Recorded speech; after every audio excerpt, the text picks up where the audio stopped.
Welcome back to Chokitable Media.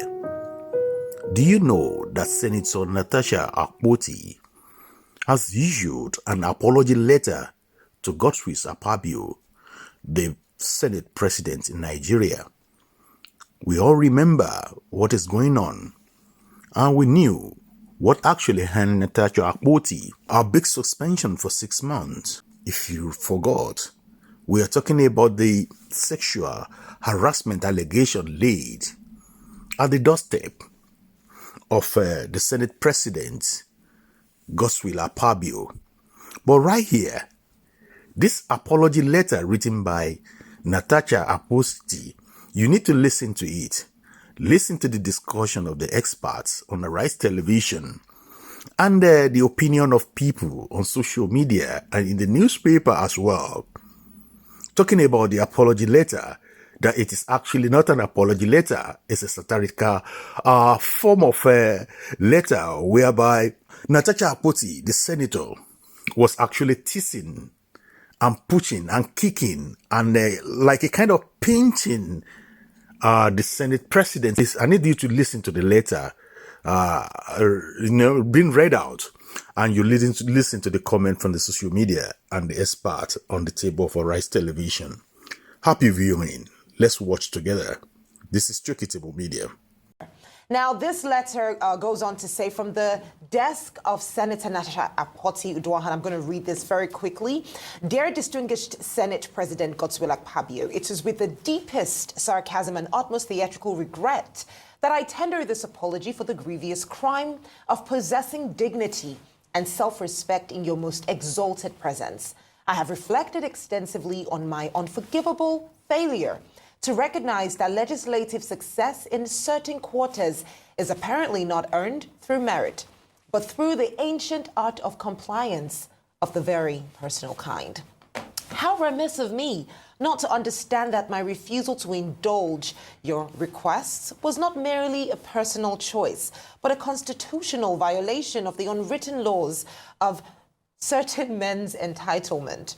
Truly, I must apologize for prioritizing competence over capitulation, vision over vanity, and the people's mandate over private dinners behind closed doors. I now realize the catastrophic consequences of my actions: legislation delayed, tempers flared, and the tragic bruising of egos so large they require their own postcodes. For this disruption to the natural order of quid pro quo, I bow my head in fictional shame. Please find it in your magnanimous heart, somewhat buried deep beneath layers of entitlement, to forgive this stubborn woman who mistakenly believed that her seat in the Senate was earned through elections, not erections. I remain yours in eternal resistance, Senator Natasha H. Akpoti Pology, unafraid, unbought, unbroken. Let's take a look at the tweets. The first tweet is from Fly Scholar. Fly Scholar, what are you saying? He said, this is probably the first time I'm seeing this level of satirical writing from a Nigerian politician. This will definitely get Akpabio and his supporters really pissed if they come across it. Of course they have. But seriously, I strongly doubt she actually wrote it, because what's the point? If she wanted to apologize, she would have. And if not, she could simply have just stayed silent. No need for all this. Honestly, I just hope it doesn't cause further issues or delay her resumption after an already unfair suspension. And Carrie Goy tweeted saying, reading through these comments, I'm deeply disappointed. It's disheartening to see how quickly people mock or dismiss a serious issue of alleged misconduct. This reflects a deeper societal rot where victims are ridiculed instead of supported. We seriously need to re-educate ourselves and start living better.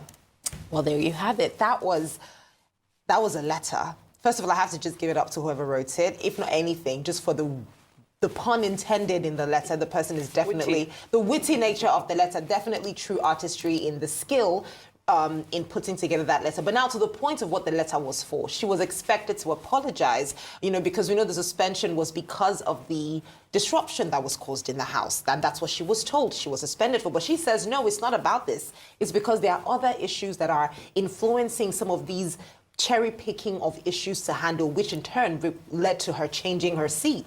Now, we're seeing this as her letter. The question now is, what next? She went to the IPU. She's granted several interviews, but it seems as though a lot of the issues she's raised have fallen on deaf ears. She also alleged that her father's house or her relative's house in Kogi State was recently attacked as well. Nothing has been done, nothing has been said. So could this be her own way of saying, listen, everyone, I'm still here and I'm unafraid and I am on board? Okay. Anyway, all of this is very amusing. I've been seeing a number of comments say, oh, this is satire and all of that. You know, as a man with a PhD in criticism, you know, I used to teach a course called Comedy and Other Comic Forms many years back in my other life, before I got diverted into this, he said, she said, they said, business, you know. You know, we used to teach the students that, look, satire is the highest form of comedy, and the lowest form is farce and burlesque. You know, so when I read Natasha Akpoti senator's statement, you know, I thought this whole thing has become very farcical. It's just becoming, you know, the lowest extreme of comedy. Clearly, the meaning of her statement, which she calls an apology, is contained in the last paragraph. She says she's unbroken, she's, you know, unfounded, she's, you know, which means that really this is not meant to be an apology.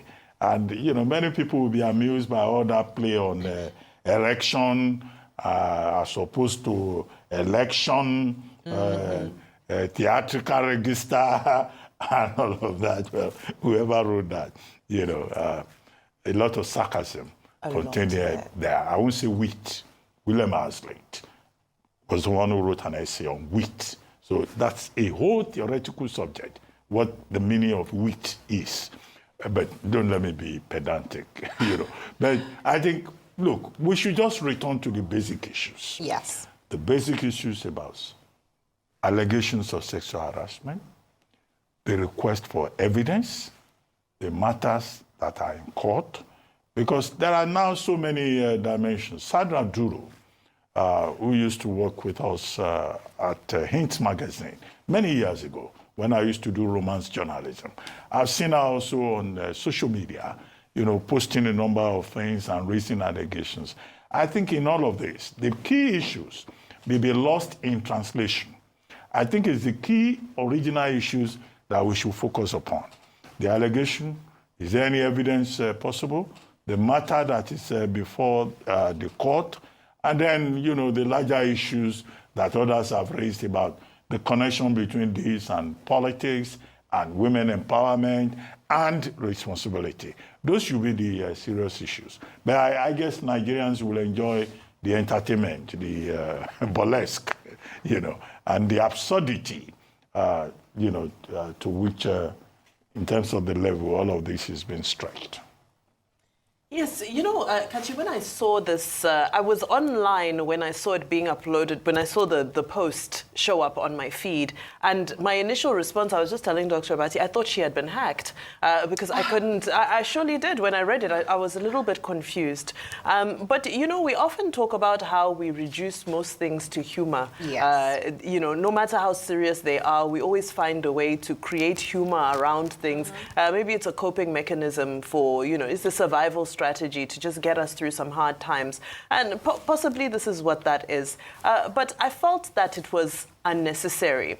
Understandably, in the world of communications, whether it be political communications or corporate communications, sometimes it's important to register your presence and remind people that you're still there, that this issue has not died down. Just because it's no longer in the news cycle, it hasn't gone away. So I suppose this was the strategy, is to just remind us that there is an issue. It may not be in the front of a news cycle, but I'm going to bring it back to the front burner. And when you study content creation, I did a couple of courses on content creation and content that attracts eyeballs. They say sometimes you have to do something shocking in order to recapture the narrative and bring something back to the top of the news cycle, as she has done now. So I think that a mere statement... she's a content creator. Oh, we are. I didn't. No, but to be honest, isn't everyone, though? Everything on social media is content creation. Yes. Okay. Because it's there to create engagement, to get attention, engagement is the currency of social media. Exactly. So if you post something and there's no engagement around it, it's unsuccessful. That's in the world of content creation and engaging people on social media, which is where a lot of this has played out. Now, I like Dr. Akpoti's point, which is that, fine, there's the social media, there's the public sphere to this. But let's not take away from the fact that these are very serious allegations. There's a serious issue at play here, which needs to go through the necessary processes. Now, this is where we can challenge and say, surely, yes, there's a 6-month suspension, but there are other issues in court. This is taking too long because this is a matter of great public interest. So I think this is an opportunity for us to also say that, fine, we can bring what we call a satirical apology. The question is, will Akpabio answer? Will he say, Senator Akpabio, will he say apology received? No. But is this going to remind us that our judicial system is slow? And we need to find ways to quicken the system so that these types of things can be settled speedily, especially in the interest where it interests lawmakers. These are people who represent our interest, the common good. It's dragging on for too long. Yes, fine, there's a 6-month suspension, but the other issues that are before the courts, surely by now, we hope to have heard back from the courts. Absolutely, most definitely. And I think it also raises the question around what people in this type of situations can do. Because as much as these are still allegations, we find allegations like this across board, whether it's in politics, whether it's in business, whether it's in media, it's in in health, it's in every industry present. So if we see this handled with with the level of seriousness that has been placed on this case, what are the odds for any other person who may have a similar story to share? And those are the real questions here as well.